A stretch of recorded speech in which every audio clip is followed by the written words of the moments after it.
Bien, monsieur le rapporteur, mes chers collègues, nous allons pouvoir procéder à la première audition de ce jour en entendant monsieur Omar Youssef Souleymane. Monsieur Souleymane, vous êtes né en Syrie, vous avez trouvé asile en France en 2012. Vous avez depuis publié plusieurs ouvrages, dont certains ont d'ailleurs reçu des prix. Et c'est pour l'un de ces ouvrages que vous êtes auditionné aujourd'hui, puisque vous avez fait paraître tout récemment, au début de ce mois, un livre intitulé « Les complices du mal ». Vous y évoquez les liens qui existeraient entre des mouvements islamistes et certains représentants de partis d'extrême gauche et soulignez l'influence que le conflit israélo-palestinien aurait eu sur ce rapprochement. Vous décrivez des discours victimaires qui assimileraient la position française dans ce conflit à une politique menée contre l'ensemble des musulmans, associant volontairement ces derniers aux intérêts du Hamas, alors que ce groupe est désigné comme terroriste par la France et par l'Union européenne. Vous dénoncez également les visées électoralistes de ce type de discours. Si les travaux de la commission d'enquête ne visent pas tel ou tel parti ou telle sensibilité politique, mais s'intéressent bien à tous les élus politiques, puisque des liens entre mouvements islamistes et élus politiques peuvent apparaître dans différents territoires et pour différents motifs, les constats que vous dressez n'en manquent pas moins de nous interroger. Aussi, je vous soumettrai, monsieur, quelques questions en guise d'introduction à nos travaux, et puis je vous proposerai de prendre la parole pour un propos liminaire d'une dizaine de minutes, puis notre rapporteur posera ses questions, et afin que chacun puisse s'exprimer, j'inviterai mes collègues, s'ils le souhaitent, à intervenir et à poser leurs questions. Nos travaux portant sur les mouvements islamistes en France et sur leur stratégie pour nouer des liens avec les élus nationaux locaux, je souhaiterais que vous nous indiquiez tout d'abord comment se manifestent ces liens. Sont-ils conjoncturels, liés notamment au contexte international, ou vous semble-t-il plus durables? Et deuxièmement, pensez-vous que ces liens traduisent une forme d'adhésion aux finalités poursuivies par les mouvements islamistes en cause, alors même que ces finalités sont incompatibles avec les valeurs de notre démocratie et de notre République? Je fais référence, bien sûr, à l'inégalité entre les hommes et les femmes ou à la charia. Ou est-ce que ça traduirait davantage une forme d'opportunisme politique? C'est la question, effectivement, que nous pouvons nous poser. En vous remerciant pour les éléments que vous allez nous communiquer, je vous invite en préalable à nous déclarer, le cas échéant, tout intérêt public ou privé de nature à influencer vos déclarations. Et je vous invite, conformément à l'article 6 de l'ordonnance du 17 novembre 1958, à prêter serment de dire la vérité, toute la vérité, rien que la vérité. Je vais donc vous inviter à lever la main droite et à dire « Je le jure ». Je vous remercie et je vous laisse la parole, Monsieur Souleymane. Bonjour. Effectivement, c'est la plus grande question. Comment ça manifeste ce lien entre la France insoumise et les islamistes? Est-ce qu'il s'agit d'un soupçon ou des éléments factuels? C'était la question que je me suis posée pendant des mois et des mois. Je raconte très brièvement d'abord la raison pour laquelle je me suis posé cette question et y compris la raison pour laquelle j'ai écrit ce livre. C'est que je viens de la Syrie, un pays dominé par les islamistes. J'ai vécu les premières 25 années de ma vie en Syrie et 3 ans en Arabie Saoudite, où j'ai étudié le Coran et le Hadith, ça veut dire la parole de Mahomet. Ensuite, il y avait la révolution syrienne qui a commencé en 2011, où j'étais impliqué, j'étais engagé comme des milliers de jeunes Syriens à l'époque. Et c'était une révolution socialiste contre un régime fasciste qui s'appelait Bachar al-Assad. Et ce sont les islamistes qui ont détruit cette révolution. Plus tard, 1 an après, je me suis échappé de la Syrie. J'ai fui cette ambiance terrible où on était entre la peste et le choléra, entre le régime de Bachar al-Assad et les islamistes vers la Jordanie. En Jordanie, je demande l'asile politique en France. Arrivant en France, une des premières choses qui m'a vraiment choqué, c'est de retrouver cette ambiance de laquelle j'ai fui. Autrement dit, j'ai vécu pendant 7 ans dans la banlieue parisienne et j'étais toujours tellement surpris du fait que certains imams et des imams radicaux soutenaient M. Mélenchon sans aucune réserve. C'est ça ce qui a déclenché vraiment chez moi cette question. Mais pourquoi, etc. Voilà. Alors, comment ça se manifeste aujourd'hui? C'est vraiment la plus grande question sur le député. On a pas mal des éléments. Parce que d'ailleurs, je précise qu'à la suite du massacre de 7 octobre, je suis allé dans des dizaines de manifestations organisées soit par la France insoumise directement, soit par une association islamiste, antisémite, sans aucune réserve, qui s'appelle Urgence Palestine. Et ces manifestations étaient souvent organisées soit à Place de la République, soit à la Nation. Mais la plupart du temps, c'était Place de la République. On a pas mal d'éléments. Premier, je commence avec Monsieur Omar Al-Soumi. Omar Al-Soumi, il a fondu cette organisation Urgence Palestine le lendemain du massacre de 7 octobre. Il a salué à plusieurs reprises. D'ailleurs, je tiens à préciser que tout ce que je dis est déjà documenté avec des photos et des vidéos que j'ai prises pendant ces manifestations. Et donc, ou des audios enregistrés. Voilà. Et donc, Omar Al-Soumi a salué le déluge d'Al-Aqsa. Le déluge d'Al-Aqsa, c'est le nom de massacre de Hamas le 7 octobre.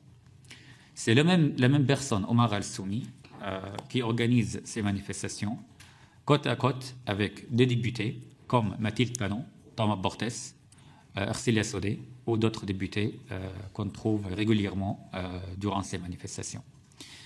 On a d'autres noms. Alors, mais d'abord, je termine avec Urgence Palestine parce que c'est important. Il y a Urgence Palestine et il y a une autre association qui s'appelle Perspective musulmane. Perspective musulmane, les deux personnes les plus actives chez eux, on a Ahmed Ibrahim et Maria de Corta, si je ne me trompe pas de nom. De Cartena, pardon, Maria de Cartena. Alors, Ahmed Ibrahim, qui est aussi militant à Urgence Palestine, a déjà déclaré que la Palestine est une terre d'islam. Ahmed Ibrahim, il manifeste régulièrement avec les députés de la France insoumise. Maria de Cartena a déjà déclaré que la guerre contre le terrorisme est en vérité une guerre contre l'islam. C'est pareil, Maria, elle manifeste avec ces gens régulièrement. Alors là, on est encore dans les soupçons.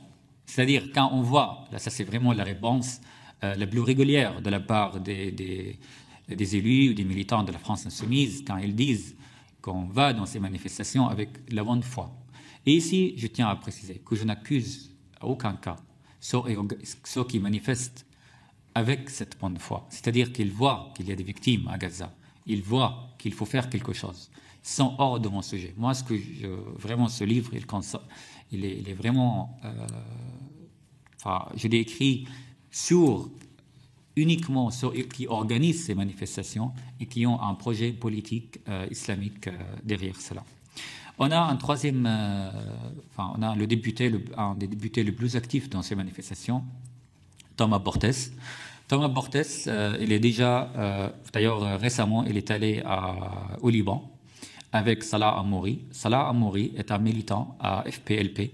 FPLP, c'est le Front populaire de libération de la Palestine, une organisation considérée comme terroriste en Europe. Thomas Bortes, une fois qu'il est allé au Liban, il s'est rencontré plusieurs personnes de FPLP. Et je cite ici deux personnes que j'ai réussi à découvrir les noms. On a Marwan Abdul-Al. Marwan Abdul-Al, d'ailleurs, il a déjà posté sur X qu'il s'appelle Marwan Abdul-Al. Il s'est trompé avec son nom. Je ne sais pas si c'est vrai ou pas. Mais une fois que j'ai identifié la photo publiée de sa réunion avec Salah Hamouri et Marwan Abdul-Al et d'autres personnes de FPLB, je confirme qu'il s'appelle Marwan Abdul-Al. Marwan Abdul-Al, c'est un militant de l'organisation de Hezbollah, organisation considérée comme terroriste. Il est allé d'ailleurs dans le funérail de Hassan Nasrallah, début de l'année 2024, en février dernier. La deuxième personne, il est membre à FPLP, bien sûr. La deuxième personne rencontrée par Thomas Bortes, elle s'appelle Aitam Abdo. Aitam Abdo, c'est le chef, c'est-à-dire c'est vraiment le chef de FPLP au Liban. Et les terroristes sont réservés. Troisième personne, c'était pas rencontré visiblement, parce que il était déjà tué par Tsahal. Il s'appelle Kamal Adwan. Kamal Adwan, Thomas Bortes l'a rendu hommage lors de sa visite au sud de Beyrouth. et aujourd'hui il est enterré dans un ministère, il est enterré dans un cimetière qui s'appelle les martyrs de la Palestine. Et donc Kamal Odwan, il a déjà tué 11 civils israéliens en 1962 dans le cadre d'un attentat qui s'appelle l'attentat de Munich. Là, je donne juste des éléments, des exemples. Je peux continuer, monsieur le député, on en a beaucoup. Vous me dites, j'arrête. Je peux arrêter quand vous voulez. On a Mulika. Mulika, c'est une suppliante d'un élu de la France insoumise. Elle a déjà participé à l'ouverture d'une mosquée qui s'appelle Al-Rahma. C'est une mosquée dans la banlieue de Lyon. Cette mosquée a déjà accueilli un djihadiste tunisien à plusieurs reprises. J'ai réussi à identifier sa parole, ses reprises, ses engagements. Il appelle à éliminer les Juifs, il appelle à tuer tous les Israéliens et il fait la gloire sans réserve pour le Hamas depuis le 7 octobre. D'ailleurs, tout ce que je viens de dire, en fait, il y a pas mal de déclarations, surtout par rapport à ce djihadiste, par exemple, qui étaient dites dans la langue arabe. Et vu que la langue arabe est ma langue maternelle, j'en ai profité pour traduire cette parole et je l'ai publié dans mon livre. Parmi les autres noms que j'ai identifiés, on en a beaucoup quand même. On a Mohamed Awad. Awad, c'est aussi un islamiste radical que la France insoumise l'a choisi pour être candidat. Moi, je trouve que c'est vraiment très dangereux pour les élections législatives l'année dernière. Je termine avec Sébastien Delegui. Sébastien Delegui a été salué à plusieurs reprises de la part des chaînes islamiques radicales pro-Hamas, y compris Al Jazeera, y compris Al Mayadeen et d'autres chaînes. Et une des personnes qui l'a vraiment soutenu, il s'appelle Sayyid Yahya Gouasmi. Yahya Gouasmi a déjà, j'ai fait une recherche sur cette personne, il a créé un centre qui s'appelle Zahra. Zahra, c'est un centre chiite, djihadiste, qu'il a créé ici à Paris. Il était fermé pour des apologies de terrorisme. D'ailleurs, c'était déjà publié pour le ministère de l'Intérieur. Eh bien, une fois qu'il a salué Sébastien Delegui, parce qu'il a levé le drapeau palestinien à l'Assemblée nationale, Sébastien Delegui a répondu à cette personne sur les réseaux sociaux pour lui remercier. Alors, ça, c'est certains éléments que je me souviens, mais on en a pas mal. Alors, peut-être vous pouvez me poser une autre question et je rebondis. Voilà. Merci, M. Suleiman. Je vais laisser la parole à notre rapporteur. Merci, M. Suleiman, pour votre présence aujourd'hui. Donc, j'ai pris lecture avec beaucoup d'intérêt de votre ouvrage, qui est assez intéressant. J'ai été marqué notamment par votre histoire en Syrie et par l'envie qui est la vôtre que ça ne se reproduise pas, ce que vous avez vécu durant votre jeunesse en Syrie, ici en France, et par le choc que vous avez eu en découvrant certains ingrédients, un antisémitisme galopant, un entrisme islamique fort sur certains pans de la République qui vous ont marqué. J'avais été frappé aussi par vos dires par rapport au sentiment, enfin à une certaine éducation antisémite qu'on peut voir dans certains pays du Moyen-Orient et que vous retrouvez quelque part ici. Est-ce que vous pouvez nous en dire plus par rapport à ça, par rapport à cette formation à l'antisémitisme finalement qu'on peut retrouver sur certains territoires de la République?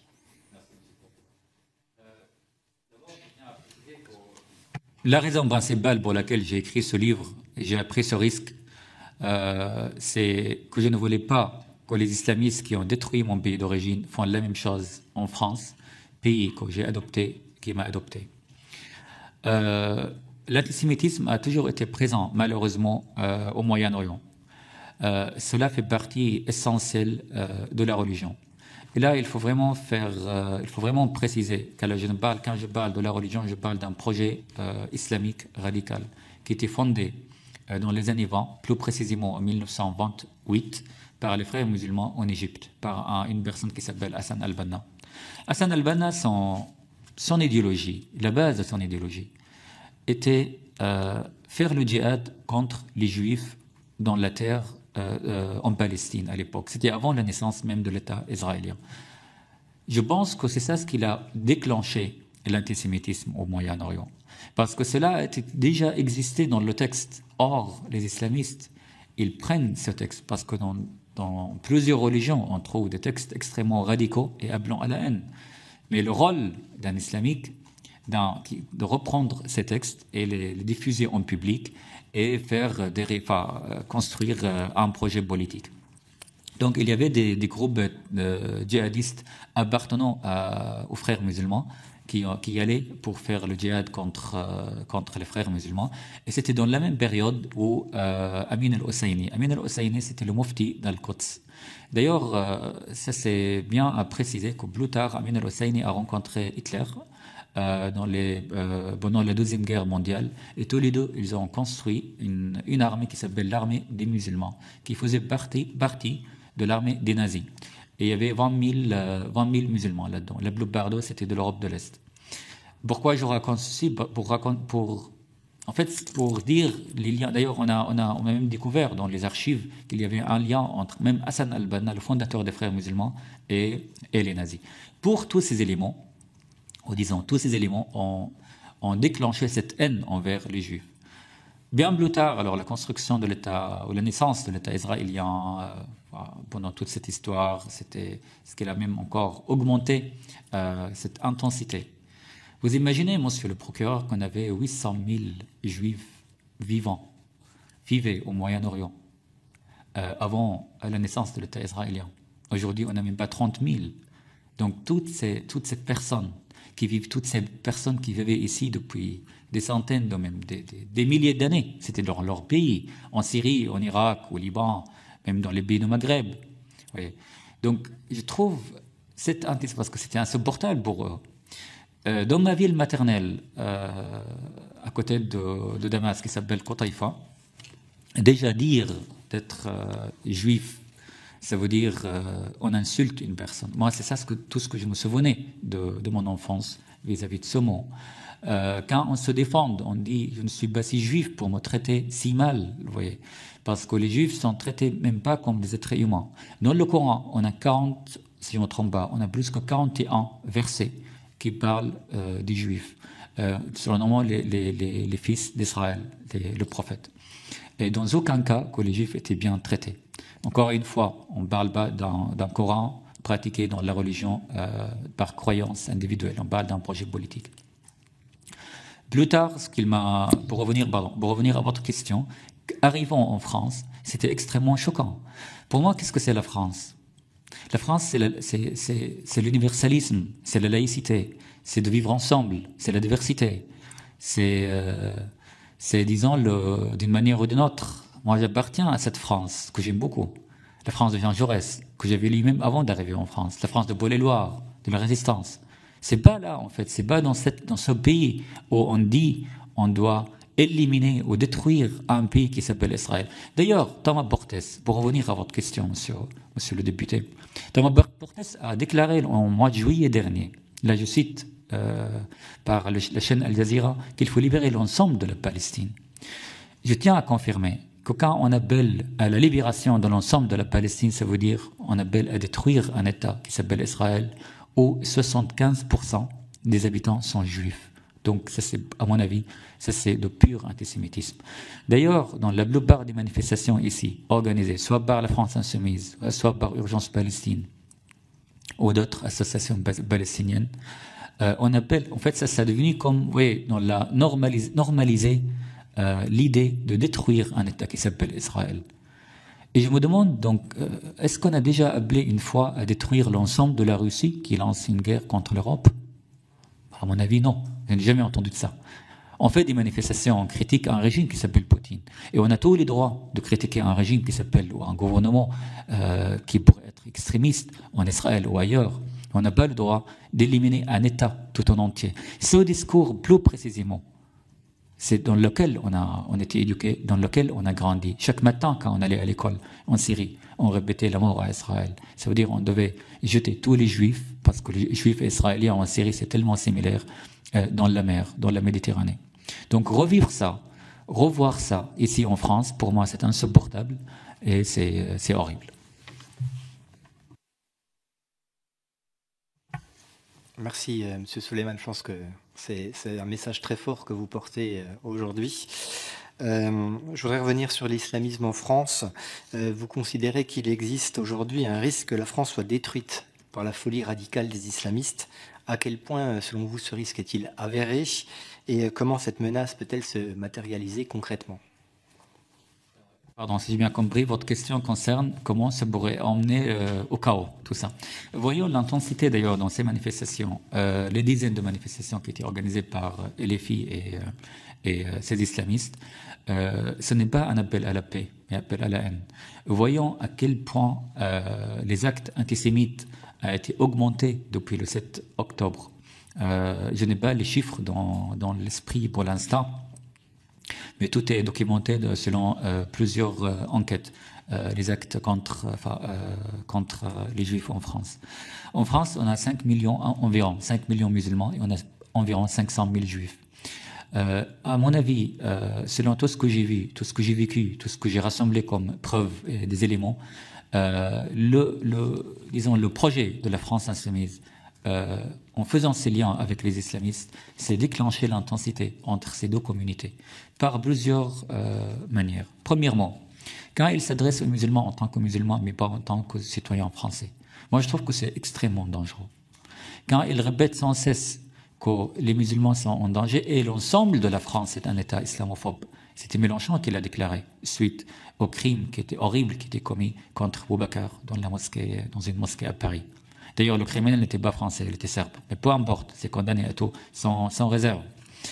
Et je pense que ce discours victimaire, comme quoi que la France est un pays islamophobe, c'est-à-dire on met les musulmans à l'écart et on les adresse comme des victimes, comme des malheureux, et pas comme nos compatriotes. Vous voyez, monsieur le procureur, moi j'ai obtenu la nationalité en 2022. Ma famille est musulmane, ma mère est voilée. Tout mon entourage sont vraiment pratiquants.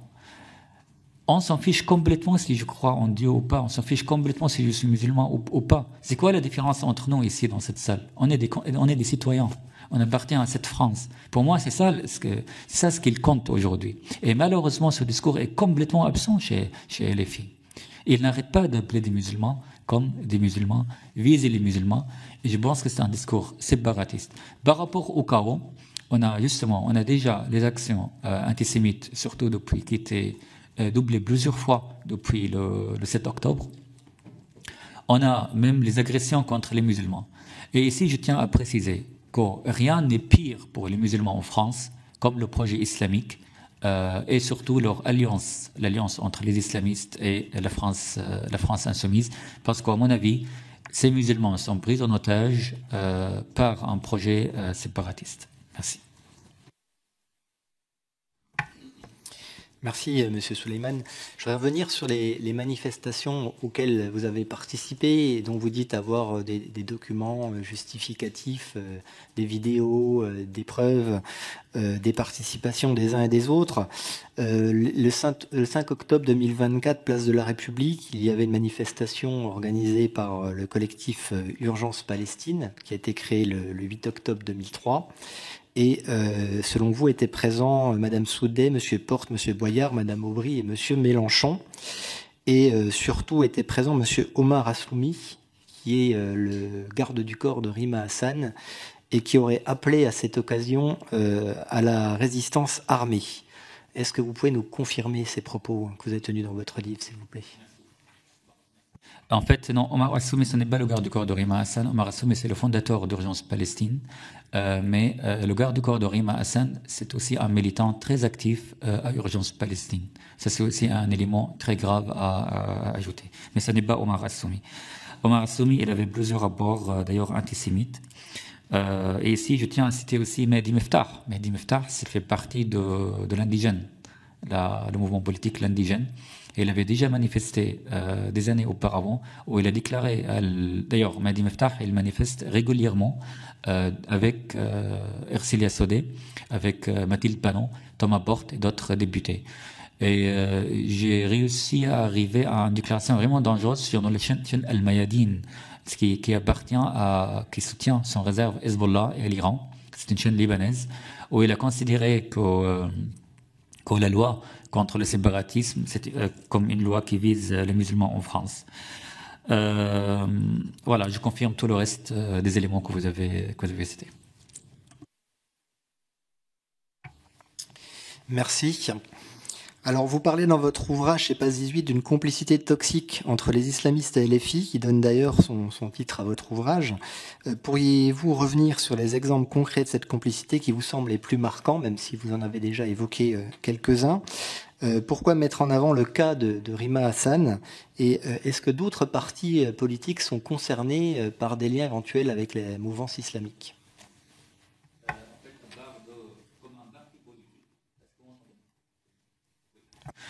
À part de, oui, merci. À part de la France insoumise, non, je vise aucun. Ce que j'ai découvert, il n'y a pas de parti politique qui est concerné par cette alliance. Et aussi les députés qui ne manifestent même pas dans les comme ce que j'ai pas vu, vous voyez. Parce que monsieur le procureur, moi je témoigne. C'est vraiment très important de le dire pour moi. Je témoigne ce que j'ai vu, oui, ce que je constate. Donc non, il n'y a pas d'autres partis politiques.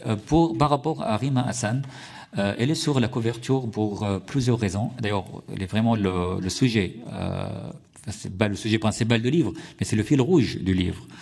Parce qu'elle vient de la Syrie, je viens aussi de la Syrie, je connais la ville ou la commune dans laquelle elle est née, qui s'appelle Nayrab, c'est à côté d'Alep. Plusieurs choses, plusieurs rapports. Je commence avec les choses qui m'ont choqué chez Rima Hassan, puis je termine avec les éléments les plus graves.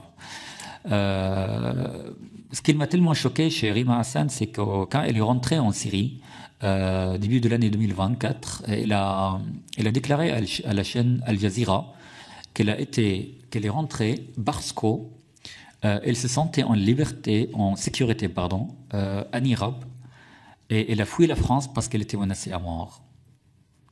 Comment on peut se sentir en sécurité chez un régime fasciste comme celui de Bachar al-Assad? Pire, le Nirab, la commune de Rima Hassan, a été contrôlée par Faylaq al-Quds. Al-Quds, c'est une milice iranienne en collaboration avec des milices de Bachar al-Assad.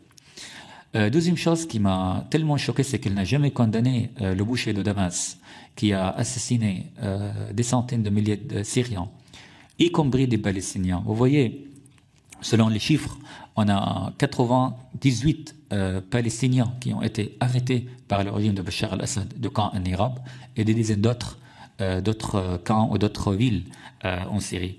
Zéro condamnation de la part de Madame Hassan. Moi, je trouve que c'est un double standard. C'est-à-dire comment on peut défendre les Palestiniens. On se concentre uniquement sur les Palestiniens en Israël et on abandonne les Palestiniens en Syrie.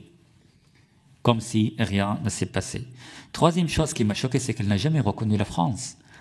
Rima Hassan est arrivée à l'âge de 9 ans en France. Moi, je suis arrivé à l'âge de 25 ans. C'est la France qui m'a construit, c'est la France qui m'a sauvé la peau, qui m'a donné la liberté d'expression. Et le moment le plus fort où je me suis senti français, c'est quand je suis rentré en Syrie, 13 ans après. C'était le mois de janvier dernier. Et quand on dit qu'on appartient à cette France, ce n'est pas un discours nationaliste. Et je trouve que c'est extrêmement dangereux quand on insulte jour et nuit cette France en la considérant comme le pays colonialiste qui souhaite à détruire encore le Moyen-Orient, tout en considérant l'Algérie ou l'Alger comme la Mecque de la liberté, ce que Rima Hassan a déclaré. En même temps, c'est le régime algérien qui a emprisonné un écrivain français franco-algérien qui s'appelle Boualem Sansal. Zéro condamnation de la part de Rima Hassan. Je crois que Rima Hassan, elle incarne elle incarne la haine de la France. Et Rima Hassan, c'est tout ce qu'elle fait, c'est vraiment honteux. Et j'ai la honte que Madame Hassan me représente au Parlement européen. Je vais vers les éléments. Rima Hassan, elle est allée au Liban en 2024 pour faire un projet. Elle était en fait entre la Jordanie et au Liban. Elle a fait un projet artistique qui s'appelle S'émouvoir, qu'il s'agit des photos sur les réfugiés palestiniens dans ces deux pays. Elle a incarné un verset djihadiste que j'ai intégré dans le livre, je le cite en arabe très vite, وَلَا تَحْسَبَنَّ الَّذِينَ قُتِلُوا فِي سَبِيلِ اللَّهِ أَمْوَاتًا بَلْ أَحْيَاءٌ عِندَ رَبِّهِمْ يُرْزَقُونَ. je vais traduire très vite en français. Ne pensez pas que ceux qui sont morts au nom de Dieu, qui sont vraiment morts, mais sont vivants dans le paradis de Dieu.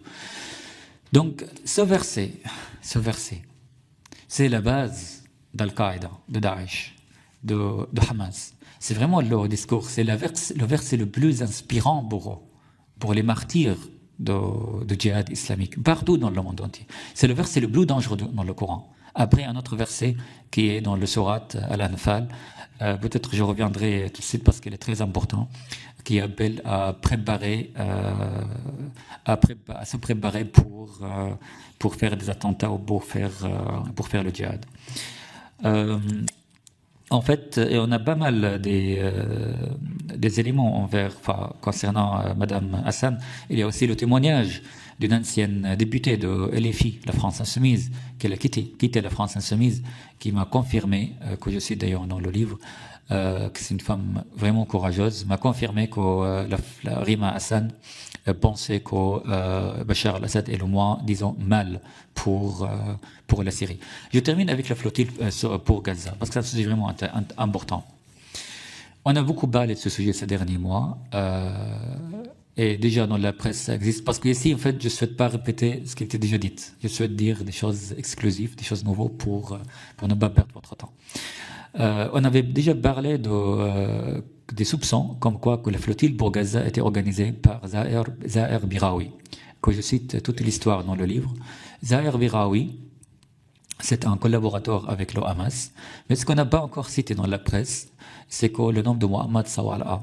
Mohamed Sawala, c'est le fondateur de Hamas en Cisjordanie.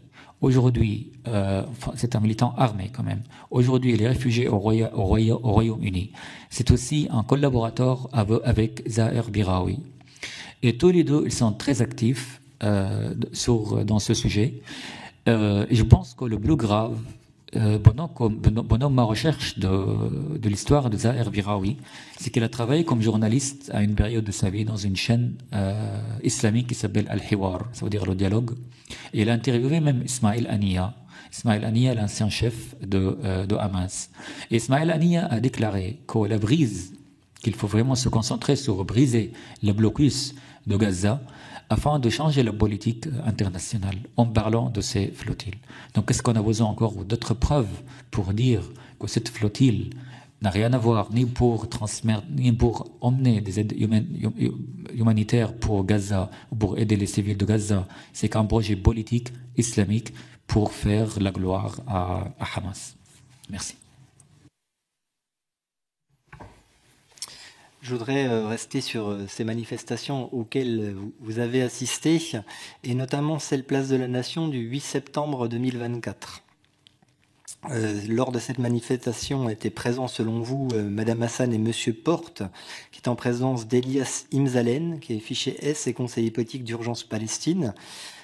Sous le regard, donc, selon vous, des députés, les discours se sont enchaînés avec des termes assez conventionnel, Israël assassin, Macron complice, et puis vous avez traduit en arabe, du fleuve à la mer, la Palestine est arabe, ce qui est clairement une invitation à l'éradication pure et simple de l'État d'Israël. Vous avez vu aussi la présence à cette manifestation de Rami Shahat, qui a été emprisonné en Égypte entre 2019 et 2022 pour soutien à une organisation terroriste, et qui n'a pas hésité sur sa page Facebook à publier « Si Gaza brûle, Paris brûlera aussi ». Monsieur Bompard était aussi présent à cette manifestation, selon vous, ainsi que Madame Soudet et Monsieur Porte. Il y a eu des prises de parole et une banderole qui a été déployée en soutien à la libération de Georges Ibrahim Abdallah, qui est terroriste libanais du FLLP. Est-ce que vous pouvez nous confirmer tous ces dires et nous donner des informations complémentaires sur ce qui s'est réellement passé lors de cette manifestation, s'il vous plaît? Le 8 septembre, oui, 2024. Le procureur, mais vous êtes le rapporteur, pardon, je me suis trompé de nom. Oui, effectivement, par rapport à... Je commence par Rami Shahat. Rami Shahat, c'est un militant palestinien qui a vécu en Égypte, qui était emprisonné en Égypte par apologie de terrorisme, puis il vient en France. Et lui, son discours, c'est sans réserve. Ça veut dire antisémite sans réserve. Le 8 septembre 2024, Place de la Nation, il a nommé les juifs comme des ennemis. Il a dit vraiment juif, Yahoud en arabe. Le traducteur, la personne qui a traduit sa parole, c'était Omar al-Soumi. Il n'a pas dit juif, il a dit israélien. Dans la même manifestation, pour ajouter aussi d'autres éléments, je trouve qu'il est vraiment intéressant, il y avait Ilyas Demzalen. Ilyas Demzalen, c'est un prédicateur salafiste. Et il est arrivé, en fait, il a pris la parole. D'ailleurs, il est arrivé avec Rima Hassan et il a pris la parole à la fin de la manifestation. Moi, j'étais vraiment devant lui, face à lui, j'étais en train de filmer. D'ailleurs, j'étais grimé. Et je trouve que c'est vraiment triste d'être grimé, parce que ce qu'on faisait en Syrie, quand on se manifestait contre le régime de Bachar al-Assad, je m'imaginais que je devais être grimé pour pratiquer mon travail ici en France, en 2025, place de la République ou à la Nation quand même. Je trouve que c'est terrible, mais bon. Donc, Ilyas Demzalen, il avait plusieurs rapports à ce jour-ci extrêmement graves. Premièrement, il a appelé à faire l'intifada à Paris, dans la banlieue parisienne. Et deuxièmement, il a salué ceux qui renversent les Merkava aujourd'hui à Gaza. Il a aussi souhaité de faire la prière à Jérusalem, capitale de tous les révoltes dans le monde, etc. En fait, ça m'a fait vraiment, j'étais tellement en colère contre ces rapports manipulateurs. Vous savez pourquoi? Parce que dans la même manifestation, j'étais entouré par des jeunes venant ici avec de la bonne foi. Ils ne savaient pas ce que ça veut dire un intifada. S'ils le savaient, j'étais sûr et certain qu'ils n'allaient pas applaudir Ilyas Demzalen. Là, ça me fait tellement, ça me renvoie à l'idée que vous avez abordée tout à l'heure sur le chaos en France. Ilyas Demzalen, il incarne ce chaos en appelant à l'intifada. Donc j'ai publié la vidéo sur X ce jour-ci, ce que j'évite habituellement, mais j'étais tellement en colère. Et il y avait une association qui a porté plainte juste après, qui s'appelle Léa. Après, il y avait un procès, je suis allé au tribunal et j'étais tellement harcelé par les soutenants d'Ilyas Demzalen au tribunal même. Là, j'explique très vite, en fait, pourquoi c'est très dangereux, les propos d'Ilyas Demzalen. Premièrement, le mot à l'intifada. Contrairement à ce qu'Ilyas Demzalen a dit lors de procès, comme quoi qu'il souhaite faire un intifada dans la démocratie, dans les élections, disons, dans le système français. C'est complètement faux. C'est faux. La première fois où le mot intifada a été utilisé, c'était en 1987 par Hamas. C'était d'ailleurs l'année de la naissance de Hamas. L'intifada a été déclenché. Voyons le résultat. Combien de milliers de personnes ont été tuées, combien de civils ont été assassinés entre 1987 et jusqu'à 1993 avec l'accord d'Oslo. Avec la deuxième intifada, dans les années 2000, on avait aussi pareil. Le Hamas, il avait un rôle très très grave là-dedans. Donc je ne pense pas du tout que l'intifada c'est un mot pacifique, c'est un mot de haine qu'il doit être interdit en France. Deuxième chose, je pense que par rapport quand il a salué ceux qui renversent les Merkava, le Merkava c'est le charrier, le blindé israélien, c'est vraiment la fierté de Tsahal. Ceux qui le renversent aujourd'hui sont le Hamas, il n'y a personne d'autre, le Hamas ou le djihad islamique. Ilyas Demzalen s'est défendu en disant qu'il saluait les enfants qui jetaient des pierres contre Tsahal. D'ailleurs, c'est la référence ceci à la deuxième intifada, ce qui est complètement faux. Ce que l'on renverse sur Merkava aujourd'hui, c'est uniquement le Hamas. Par rapport aux autres éléments, je reviens en fait à Amar Lasfar. C'est très important pour terminer là-dessus. Amar Lasfar, c'est un prédicateur islamiste en France qui est l'ancien président de MF musulman de France. Amar Lasfar, dans les années 90, là en fait juste pour parler à quel point ce projet islamiste est très intelligent, très fort. Il est basé sur la taqiyya. Taqiyya, c'est un mot islamiste pratiqué par les frères musulmans, qui dit en français, si je traduis bien, c'est la dissimulation. Ça veut dire qu'on cache notre propre projet. Ce qu'on dit n'a rien à voir avec ce qu'on fait et on se prépare. Et là, je reviens au verset que je voulais aussi citer, qui dit وَأَعِدُّ لَهُمْ مَا اسْتَطَعْتُم مِّن قُوَّةٍ وَمِن رِّبَاطِ الْخَيْلِ. Là, c'est dans le Coran. En français, ça veut dire préparez-vous لكي ترهبوا عدو الله وعدوكم. Préparez-vous pour terroriser vos ennemis et les ennemis d'Allah. Je trouve ça tombe dans l'idée de la préparation, cette dissimulation, c'est-à-dire on cache notre projet, on se prépare pendant des années pour faire un attentat. D'ailleurs, le 7 octobre, c'était ça. Le retour des talibans au pouvoir 20 ans après leur disparition en 2001, ils sont revenus au pouvoir en 2021. Pourtant, tout le monde entier a pensé qu'ils sont disparus. C'est faux. Et les islamistes, ils existent ici, entre nous et avec nous en France. C'est pas un discours de complot, c'est une vérité, car on creuse vraiment dans le sujet. Donc, je suis désolé. Pardon. Et donc, quand il brandit ces drapeaux de la dissimulation, qui fait partie d'ailleurs du discours des frères musulmans et de Hamas, je pense que c'est basé aussi sur at-taqiyya et la dissimulation. Voilà. Merci. Page 169 de votre livre, vous faites état d'une véritable complicité entre les imams de France et la France insoumise. Pourriez-vous revenir sur les exemples qui illustrent ce propos, s'il vous plaît ? En page 169 de votre livre, vous dites qu'il y a des liens entre les imams de France et la France insoumise. Qu'est-ce qui vous a permis de dire cela ? Il y a plusieurs liens. D'abord, pour revenir à Ammar Lasfar, il a déclaré dans les années 90 qu'on va arriver au Parlement, à l'Assemblée nationale, avec élection, avec collaboration, même avec coup d'État. Oui, il a déclaré texto. C'est le même Ammar Lasfar qui a déclaré, suite à la loi contre le séparatisme, comme quoi que nous, on croit à la loi 1905, à la séparation entre l'État et l'Église, et à la République, etc.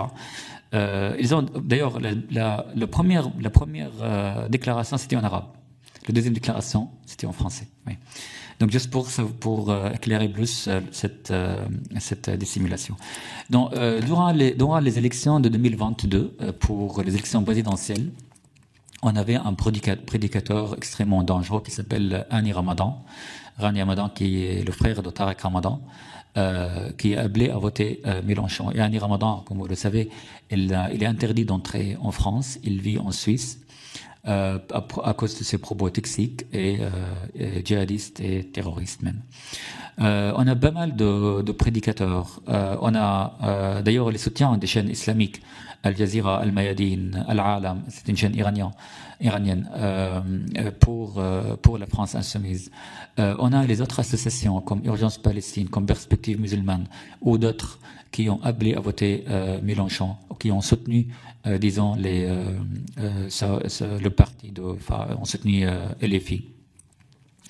On a, lors les législatifs l'année dernière, on a un prédicateur extrêmement dangereux qui s'appelle Thomas Suleiman, qui a aussi appelé à voter pour ses députés. Donc quand on voit ces membres d'associations radicales, ces membres de djihadistes, islamistes, qui appellent à voter le seul LFI, parfois on se dit, ok, parce qu'ils sont menacés, ou ils sont en insécurité, à cause de la présence de, disons, un discours extrémiste ou qui les discriminise, c'est-à-dire ils ne le font pas exprès. Mais plus tard, moi, ce que je me disais à une période, c'est-à-dire LFI, il est pour rien, par exemple. Si maintenant une personne qui vient me soutenir, ou si je suis député ou peu importe, il vient me soutenir, mais cette personne est raciste, moi je suis pour rien, vous voyez. On peut dire la même chose. Ok, LFI est bourriant si elle est soutenue par ces islamistes. Mais c'est pas ça, en fait, le bleu dangereux. Le bleu dangereux, c'est quand il collabore avec ces islamistes à travers tous les éléments que je viens d'aborder. Et la raison principale de cette collaboration, c'est effectivement arriver au pouvoir. Selon les témoignages que j'ai rassemblés dans le livre, Mélenchon lui manquait environ 420 000 votes, 420 000 votes pour arriver au deuxième tour en 2022. Donc il compte sur les musulmans pour voter pour lui afin d'arriver au deuxième tour en 2027. D'ailleurs, aussi j'ai fait une enquête sur le nombre des musulmans votant pour Mélenchon ou votant pour en 2024 pour les élections législatives. En fait, beaucoup de musulmans ne votent pas pour LFI, ni pour la France. Ils votaient pour Gaza. Moi, je trouve que c'est extrêmement dangereux. Il y a je termine sur ça, Najib Azirji. Najib Azirji a déjà fondé Elle est le président de l'Union des démocrates musulmans en France. Ça veut dire que c'est le seul parti, à ma connaissance, un parti musulman en France. Et ça n'a jamais marché. Pourquoi ça n'a pas marché? Parce que suite à la loi contre le séparatisme et son application en 2021, il n'y avait plus de chance pour les partis musulmans, politiques musulmans ou islamistes en France. Mon analyse, à mon avis, c'est qu'après tout, selon tous les éléments que j'ai rassemblés, les islamistes, ils utilisent la France insoumise comme un cheval de Troie, c'est-à-dire ils sont cachés derrière ce parti pour arriver au pouvoir ou pour avoir des avantages politiques. D'ailleurs, ça c'était ce qui m'a vraiment fait froid dans le dos, c'était la déclaration de Najib Azerji. Il a déclaré dans un site arabe qui s'appelle Ultrasout. Et Ultrasout, c'est un site arabe qui appartient au Qatar, c'est-à-dire aux frères musulmans. Il a dit qu'il y a une collaboration entre des imams en France qui comptent sur la France insoumise. Donc, qu'est-ce qu'on a besoin encore d'autres, des preuves? Vous mentionnez aussi l'influence du Qatar, soutien des frères musulmans et l'appui de la chaîne Al Jazeera à la France insoumise. Est-ce à dire que les liens entre islamistes et LFI sont alimentés par des puissances étrangères, selon vous?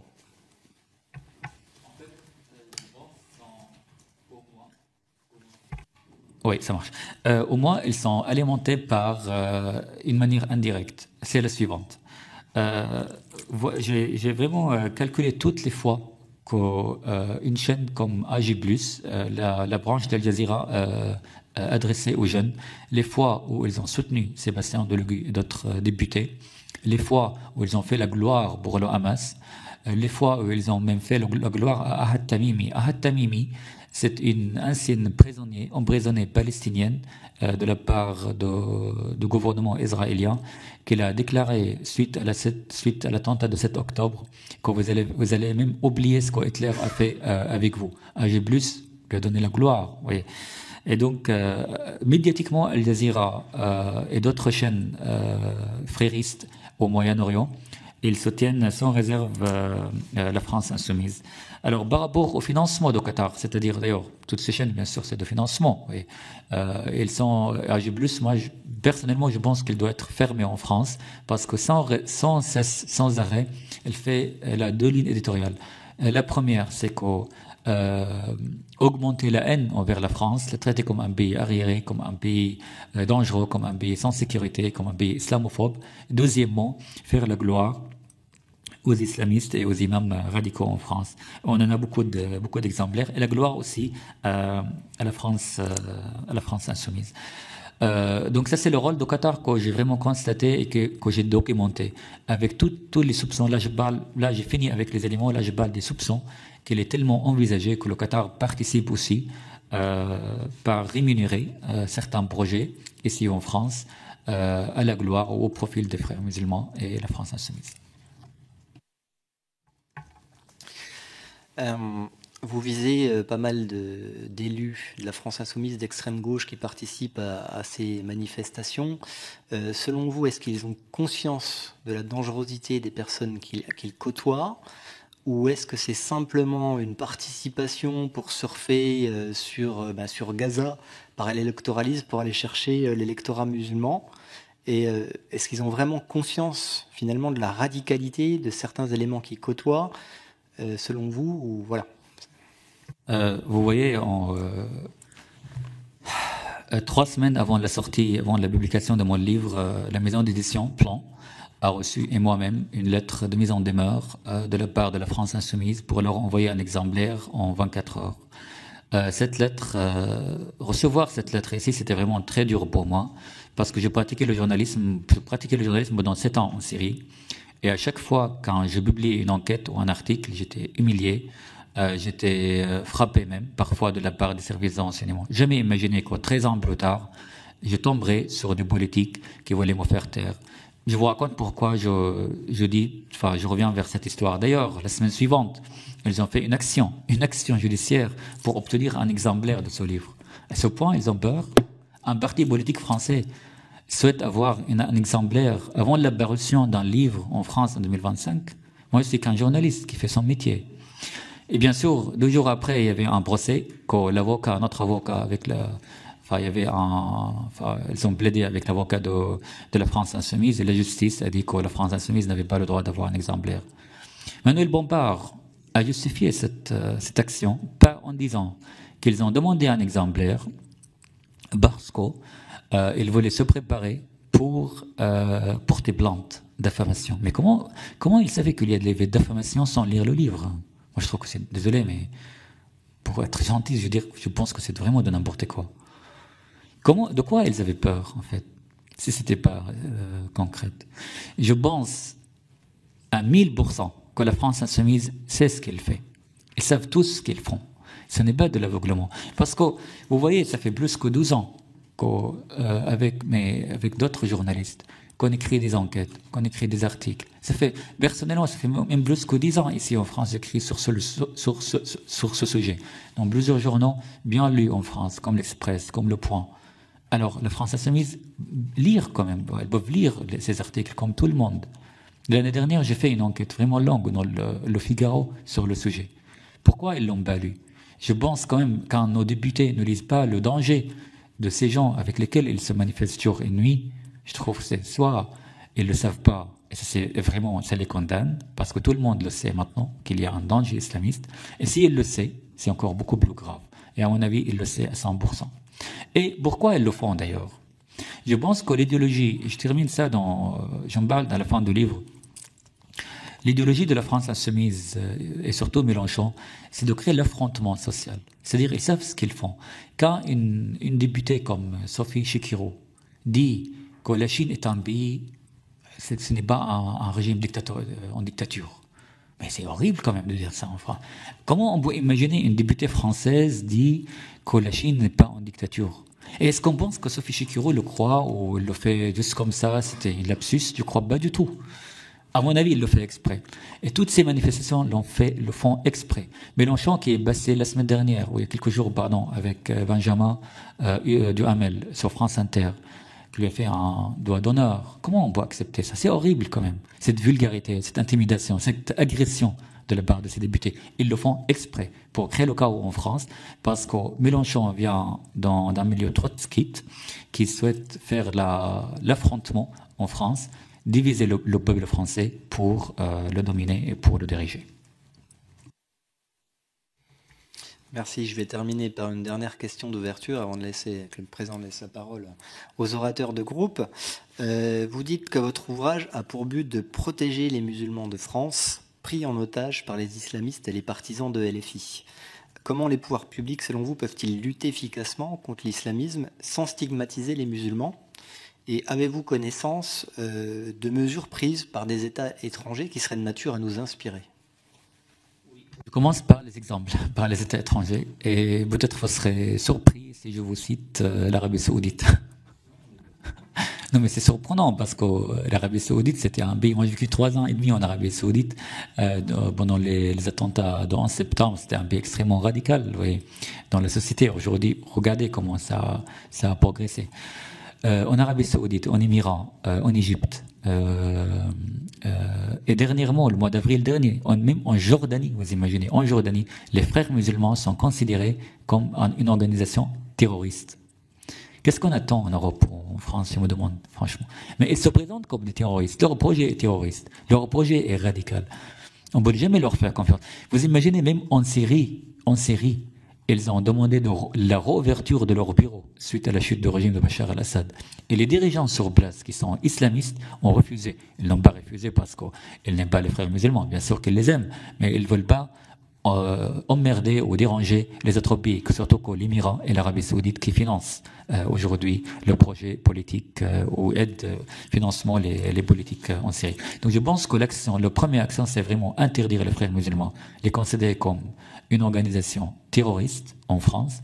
Deuxièmement, fermer toute association appelant à la haine, à l'antisémitisme, au séparatisme, à la gloire de Hamas. Le moindre mot à la gloire de Hamas doit être interdit en France. Fermeture sans aucune tolérance de ces associations. Et pourquoi je dis sans aucune tolérance?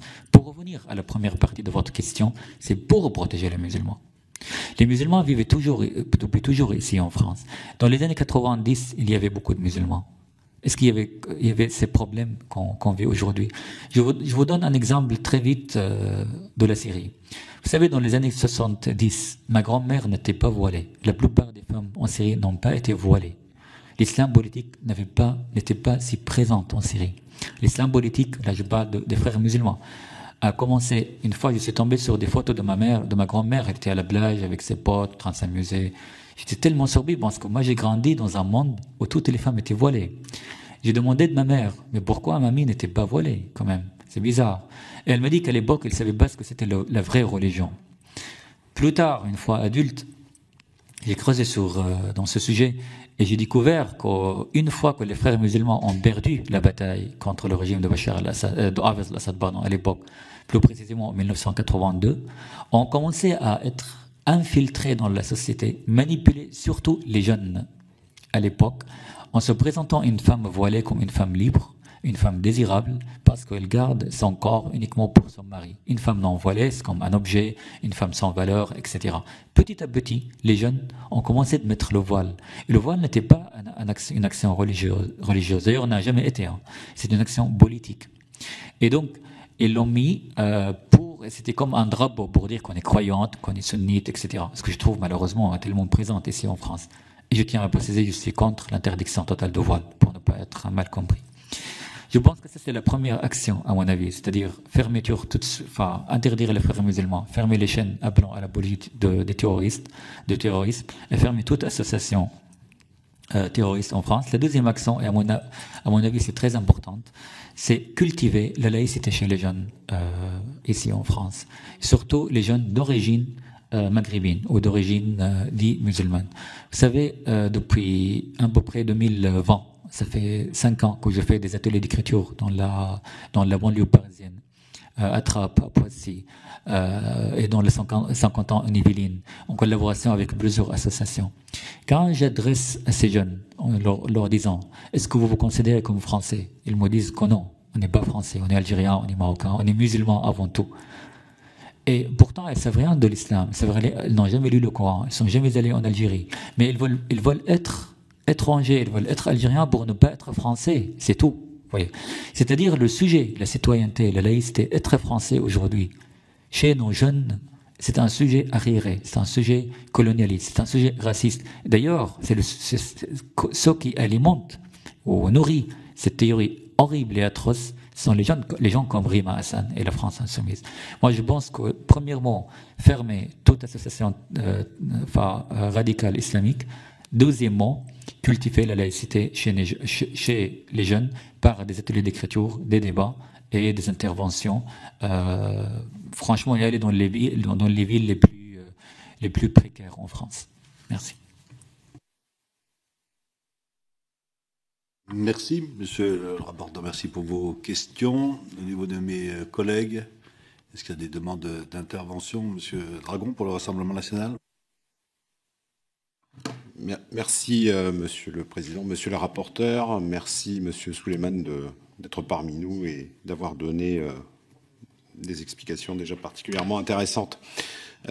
J'ai au moins 3 questions.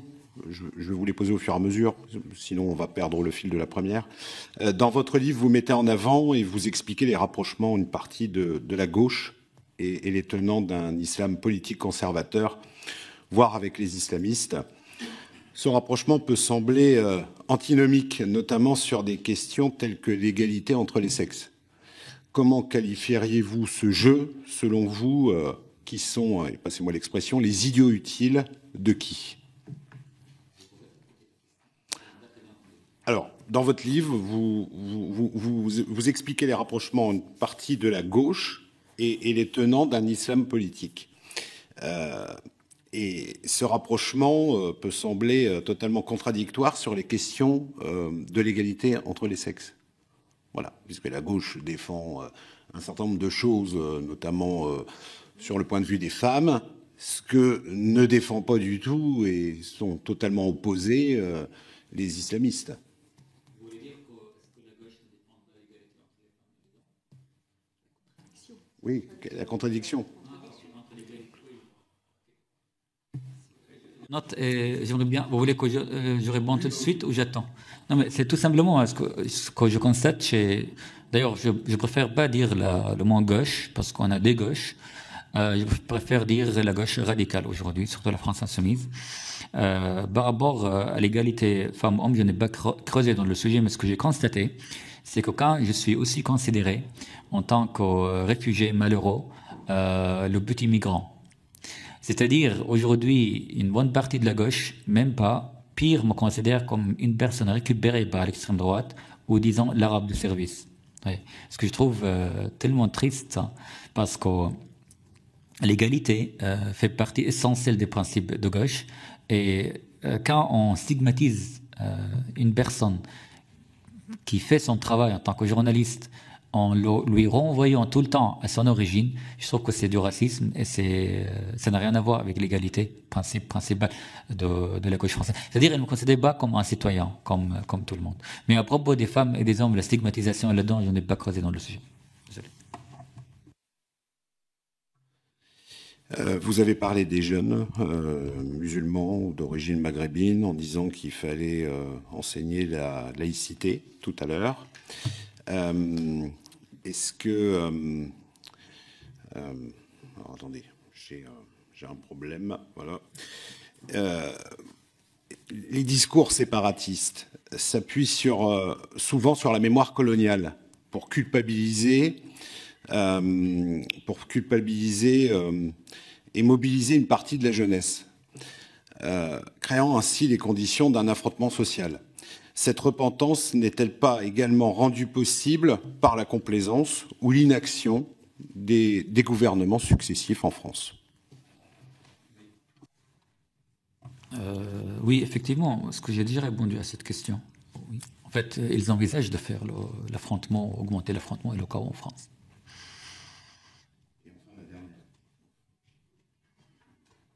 Oui, pardon. Enfin, la dernière question. Les islamistes ont réussi à populariser l'amalgame, selon lequel critiquer la religion reviendrait en fait à la remettre en cause ou s'y opposer. En ayant fait intérioriser cette idée à de nombreux Français, n'est-ce pas là l'une des plus grandes victoires de l'islamisme en France? Oui, en fait, la victoire de l'islamisme en France, quand ils imposent un projet qui change les normes sociales en France. C'est-à-dire quand on va dans certaines cités aujourd'hui, certains quartiers, on voit l'ambiance islamique, vous voyez, on change les normes. Cela vraiment n'a rien à voir avec des musulmans. Parce que qu'est-ce que ça veut dire être musulman en France? Ça, il faut vraiment aussi préciser, vous voyez. Être musulman en France, on a une très grande diversité des musulmans. On a un musulman qui ne sort pas de la mosquée, on a un musulman qui boit de l'alcool, qui ne croit même pas en Dieu, or il est considéré comme musulman. On a un musulman qui traite l'islam comme une identité, un quatrième ou une quatrième, comme une culture. On a une musulmane voilée, une musulmane non voilée. On est 5 millions. Quand je dis on est 5 millions, parce que moi aussi je suis considéré comme musulman. Pourtant que je suis la dernière personne qui pourrait être musulman sur la planète. Je suis aposté depuis à l'âge de 18 ans. Donc, envoyer tout de suite ou associer le mot musulman comme croyance à une race ou à l'immigration, je trouve que c'est extrêmement dangereux. Donc, à mon avis, les musulmans de la France leur créent une identité. C'est vraiment un projet islamique et de l'extrême gauche qui est inventé. Oui. Et les premières victimes de ce projet sont aussi nos compatriotes musulmans. Merci, Madame Le Grip, pour le groupe Ensemble pour la République. Merci, Monsieur le Président. Bonjour, Monsieur. Merci beaucoup de votre présence et merci pour votre courage. J'espère que d'autres avant moi ont salué votre courage. On est heureux que votre maison d'édition soit allée jusqu'au bout et que votre livre puisse paraître. Alors, j'avoue humblement ne pas avoir encore terminé votre ouvrage, je l'ai commencé, mais je ne doute pas que je le terminerai très très vite.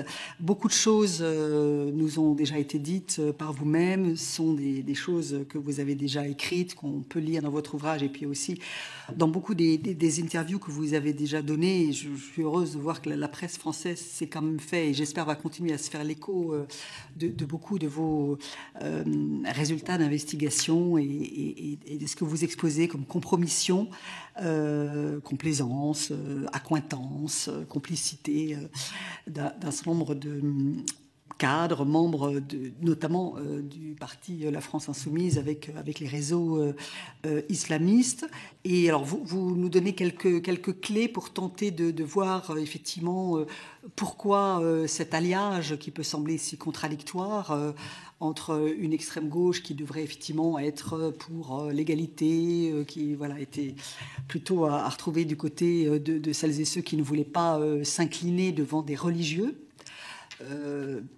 Et maintenant en accointance, en tout cas pour beaucoup d'entre eux, avec des gens qui sont très religieux et qui prônent la théocratie. Il y a du cynisme électoral, il y a du clientélisme, il y a de l'opportunisme. Peut-être, finalement, vous avez fait allusion au second tour de l'élection présidentielle et aux quelques centaines de voix qui ont manqué à Jean-Luc Mélenchon pour se qualifier. Mais quand même. Et puis les ingénieurs du chaos qui viennent attester effectivement de la stratégie suivie par notamment la France Insoumise pour l'affrontement et la conflictualité. Mais quand même, une fois qu'on a posé tout cela, quel est le dessein? Enfin, dessein D-E-2-S-E-I-N. L'objectif, c'est des uns et des autres. C'est l'islamisation de notre pays, c'est totalement transformer, mettre à bas la République, égalité, liberté, fraternité, laïcité, et remplacer cela par une société totalement islamisée qui, du coup, se retrouverait dans des alliances avec un certain nombre de puissances étrangères. Est-ce qu'il y a un autre dessein, un autre objectif? Non, c'est exactement cet objectif que vous venez aborder. Moi, je pense que le vrai scandale, ce n'est pas que les islamistes avancent, parce que c'est dans leur nature. Le vrai scandale, quand la France Insoumise leur ouvre la porte pour avancer, vous voyez. Parce qu'un islamiste, on ne peut pas attendre autre chose. Il s'avance partout en Europe. Vous voyez, en Égypte, on a pas mal d'enquêtes sur le sujet, au Royaume-Uni, en Allemagne même, etc., au Moyen-Orient, ce que je viens d'évoquer tout à l'heure.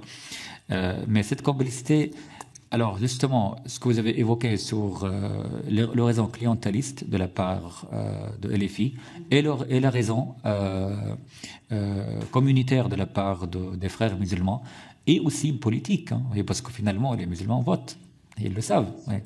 Donc c'est très clair. Et franchement, ce sujet a été tellement abordé ces dernières années. Maintenant, tout le monde est au courant. Moi, mon enquête, j'aborde absolument le sujet. Je vais très loin dans le discours d'Al-Qaradawi. Qaradawi, c'est un des fondateurs des frères musulmans, vivant à Qatar, qui a parlé à une période des îles musulmanes en Europe. C'est-à-dire que chaque petit groupe musulman font leur propre société en Europe. Et il a parlé dans un autre, toujours sur Al Jazeera arabe, il a parlé sur l'avenir des musulmans. Parce que les prédicateurs, enfin l'islam c'est une religion de prédicateurs. C'est-à-dire ils envisagent toujours que plus de personnes entrent dans l'islam. Finalement, on crée une société musulmane pour finir avec un État islamique. Et cela n'a rien à voir, encore une fois, avec les musulmans en tant qu'individus, vous voyez. Et je pense que tout ceci, on le voit aujourd'hui devant nos yeux. Mais mon livre, ce n'est vraiment... Moi, j'ai rassemblé les plus nombreux d'éléments concrets, vous voyez, pour mettre fin à cette tragédie, à ce danger qui nous entoure de plus en plus, et qu'on les voit et qu'on le constate, et avec des éléments vraiment concrets, vous voyez, les plus exclusifs, à mon avis. Par rapport à l'avenir, je pense que si ça continue comme ça, c'est-à-dire on ne prend pas l'action, on n'interdit pas ces associations terroristes en France, on ne coupe pas le robinet qui s'appelle le Qatar, qui aide des chaînes islamiques en France, et on n'encadre pas la France insoumise ou les condamne pas, je pense que ça va finir très très mal, surtout en 2027, vous voyez, parce qu'en 2027, on n'est pas loin d'avoir un affrontement très grave, oui, en France, parce que ces gens ne croient pas en démocratie. Je pense que la France insoumise ne croit pas en démocratie, ni dans la liberté de presse, ni dans la liberté d'expression non plus. Parce ce qu'ils ont fait pour interdire ce livre, c'est une preuve déjà. Merci. Merci, Madame Hoffmann, toujours pour le groupe Ensemble. Merci. Et je vais effectivement rebondir sur ce que vous avez dit et ce qu'a dit Constance Legris. Et vraiment votre courage, parce que ça n'est pas simple de le dire, de constater que ce soit au stade des investigations que dans la publication. Et on a quand même la chance en France de voir que votre livre a pu paraître.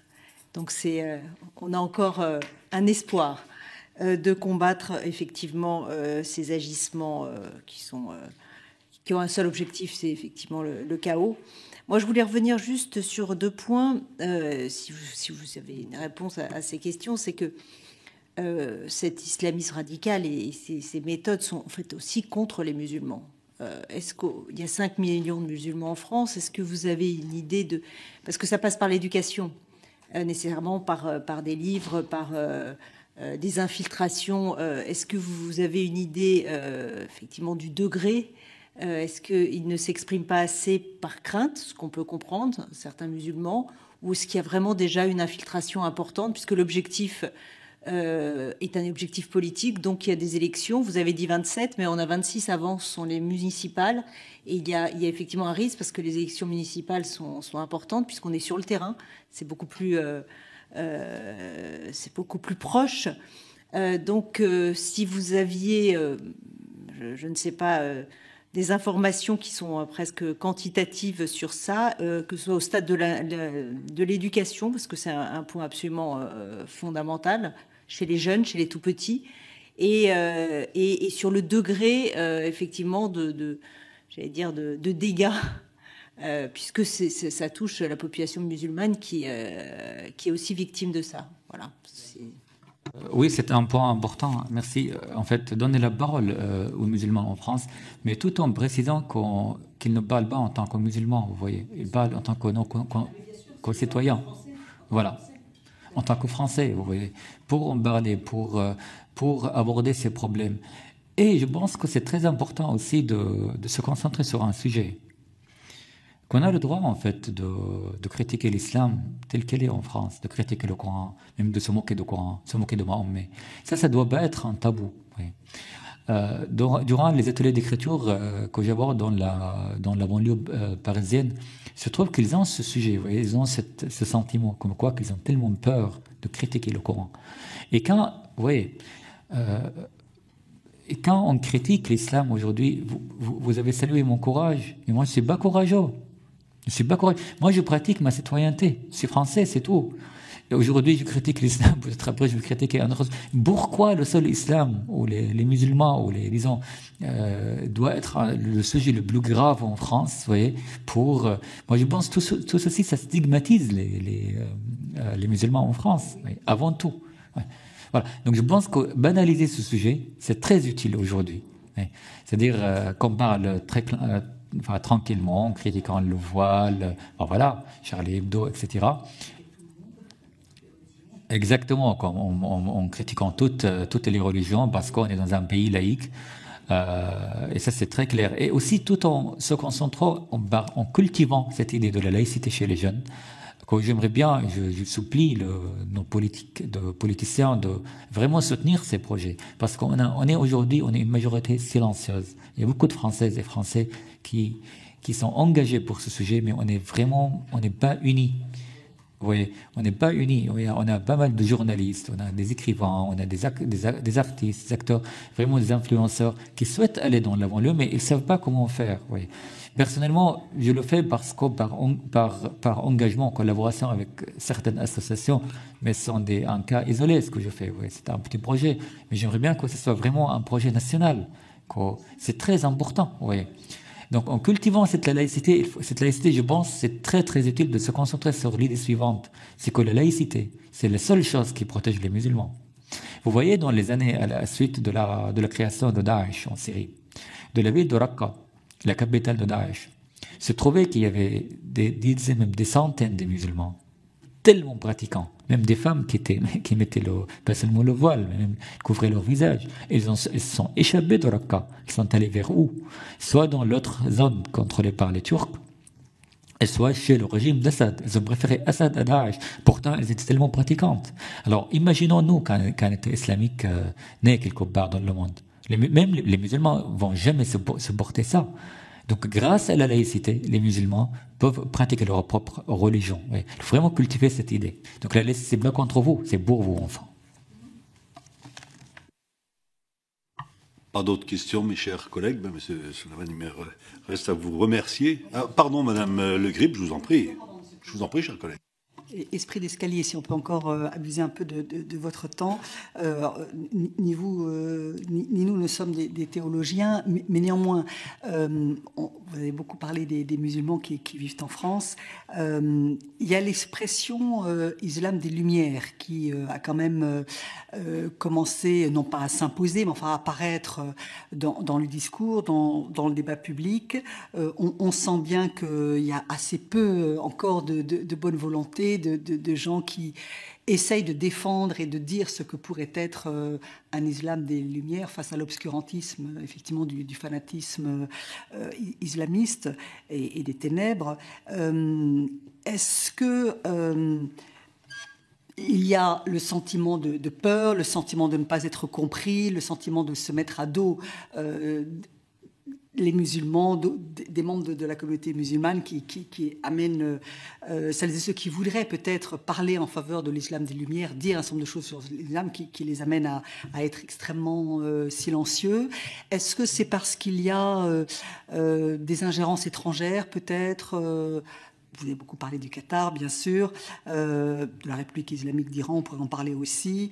Le rôle joué par l'Algérie n'est pas toujours, pardon de le dire comme ça, pas toujours très très net à travers la grande mosquée de Paris. Voilà, rapidement, qu'est-ce que vous pouvez nous dire sur celles et ceux qui pourraient avoir envie de parler et de propager l'islam des Lumières, entre guillemets, et qui restent malheureusement un peu trop en retrait?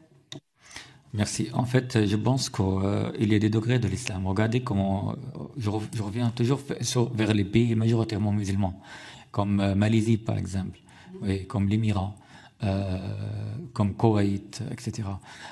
Ils n'ont pas cette. Une fois qu'ils sont débarrassés de l'islam radical, c'est-à-dire des frères musulmans, ils n'ont plus ce problème. Oui. Pourtant, ils sont majoritairement musulmans. En France, on a une autre situation. En France, il faut avant tout, à mon avis, séparer cette idée, c'est-à-dire parler de l'islam uniquement en tant que religion, mais pas en tant que race. Parce qu'une fois aujourd'hui qu'on critique l'islam, ou un élément lié avec l'islam, on est accusé de paraître raciste. Mais depuis quand l'islam était une race? Vous savez, on avait besoin depuis la première révolution jusqu'à 1905. On avait combien de siècles pour arriver ou réussir à séparer l'État de l'Église. Or, c'était un autre contexte, c'était un autre débat. C'était un débat entre catholiques croyants, pratiquants, d'autres qui ne croient pas en Dieu, d'autres oui, etc. C'est-à-dire c'était un débat vraiment clair. Aujourd'hui, le débat est complètement différent. Aujourd'hui, il nous renvoie, ce que j'ai dit tout à l'heure à monsieur le député, qu'il nous renvoie toujours à une race, à l'immigration, à l'étranger, vous voyez, pour créer des tabous afin de ne pas critiquer une religion qui s'appelle l'islam. Et je pense que ça, c'est l'idée de l'islam des Lumières, et je pense qu'elle est intéressante dans le contexte que traiter l'islam à la maison, comme des rites, point barre. J'ai fait une enquête l'année dernière en visitant des librairies musulmanes en France. En France, à la région parisienne. C'est une librairie à Argenteuil, ce que je cite d'ailleurs dans le livre, à Aubervilliers et à Paris. J'étais tellement choqué de voir des livres des prédicateurs interdits en Syrie, interdits en Arabie Saoudite, et ils sont vendus ici. J'ai découvert des livres d'Al-Qaradawi, mais c'est insupportable. Qaradawi, c'est un terroriste. D'ailleurs, Al-Qaradawi même, il est interdit d'entrer en France. Hein. C'était Sarkozy qui l'a interdit. À cause parce qu'il appelle très clairement à faire des attentats, etc. Des livres d'Al-Qaradawi, des livres qui ordonnent à frapper les enfants, vous voyez, quand même. Moi, c'est très simple. Je pense que l'islam doit s'adapter à la République, et c'est pas la République à s'adapter à l'islam. Voyez. Peu importe l'islam ou n'importe quelle religion. Parce que, voilà, point barre. Merci. Ces livres sont donnés ou vendus? Ils sont vendus. Figurez-vous que certains livres coûtent une fortune parce que ça se voit de leur qualité et ils sont vendus à un prix très très bas. Et j'ai essayé de contacter les libraires pendant des jours et des jours, personne ne m'a répondu. Enfin, bref. Mais j'ai fait une enquête. Très bien. Écoutez, Monsieur Suleiman, merci pour ces éléments. Si vous êtes d'accord, vous pourrez compléter nos échanges en répondant par écrit au questionnaire qui vous a été adressé. Et puis, si vous avez des éléments suite à ces auditions que vous souhaitez ajouter, n'hésitez pas à le faire. Mes chers collègues, je vous remercie. La séance est suspendue. Nous nous retrouvons à 17h30 pour l'audition de la Direction nationale du renseignement territorial qui se tiendra à huis clos et dans la salle du 2e étage 65-66. C'est bien ça. Je vous souhaite en attendant une bonne après-midi. Merci. Merci beaucoup.